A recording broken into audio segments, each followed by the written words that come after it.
പ്രിയപ്പെട്ട ഫാത്തിമ ബീവിയെ ഖബറടക്കിയ ശേഷം അലി റളിയല്ലാഹുവിന്റെ ഹൃദയം തകർന്ന ആ നിമിഷം ചരിത്രം വിവരിക്കുന്നത് വളരെ നോവോടുകൂടിയാണ്.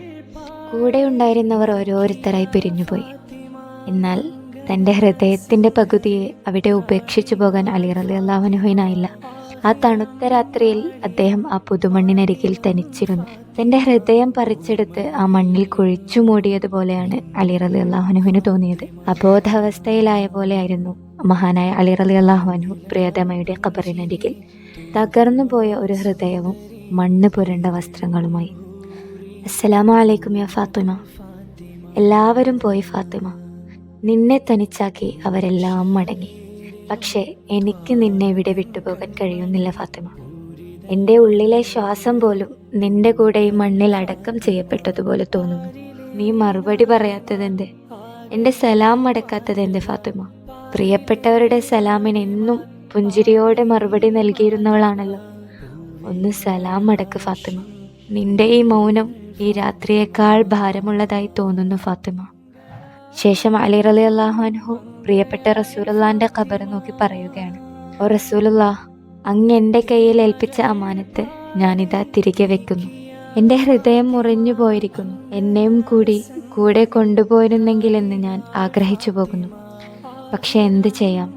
അള്ളാഹുവിൻ്റെ വിധിക്ക് മുന്നിൽ ഞാൻ തലകുനിക്കുന്നു യാ റസൂലല്ലാഹ്. തികച്ചും തകർന്ന കൽബുമായി മഹാനവർ വേവലാതി കൊള്ളുകയാണ്. രാത്രിയുടെ നിശബ്ദതയിൽ തുടങ്ങിയ ആ വിലാപം പുലരിയുടെ വെളിച്ചം വന്നിട്ടും അവസാനിച്ചില്ല.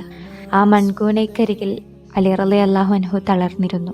തൻ്റെ പ്രിയപ്പെട്ടവളെ പൊതിഞ്ഞ ആ മണ്ണ് അദ്ദേഹത്തിൻ്റെ ശരീരത്തിലും പറ്റിപ്പിടിച്ചിരുന്നു. ആ മണ്ണിൽ ഫാത്തിമയുടെ ഗന്ധമുണ്ടായിരുന്നു. തൻ്റെ പ്രവാചകന്റെ പകുതിയുടെ സാമീപ്യവും ഉണ്ടായിരുന്നു. ഫാത്തിമ, പകലായി, ലോകം ഉണർന്നു കഴിഞ്ഞു. എനിക്ക് നിനക്കരികിൽ നിന്ന് എഴുന്നേൽക്കാൻ കഴിയുന്നില്ല ഫാത്തിമ.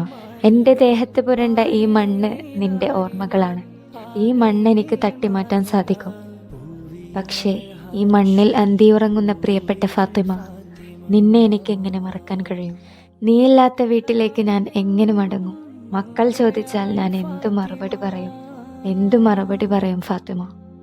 യാ റസൂലല്ലാഹ്, അങ്ങയുടെ ഫാത്തിമയെ ഞാൻ ഈ മണ്ണിൽ ഏൽപ്പിച്ചിരിക്കുന്നു. എൻ്റെ ആയുസ്സിൻ്റെ പകുതിയും ഈ മണ്ണിൽ അടക്കം ചെയ്തിട്ടാണ് ഞാൻ മടങ്ങുന്നത്.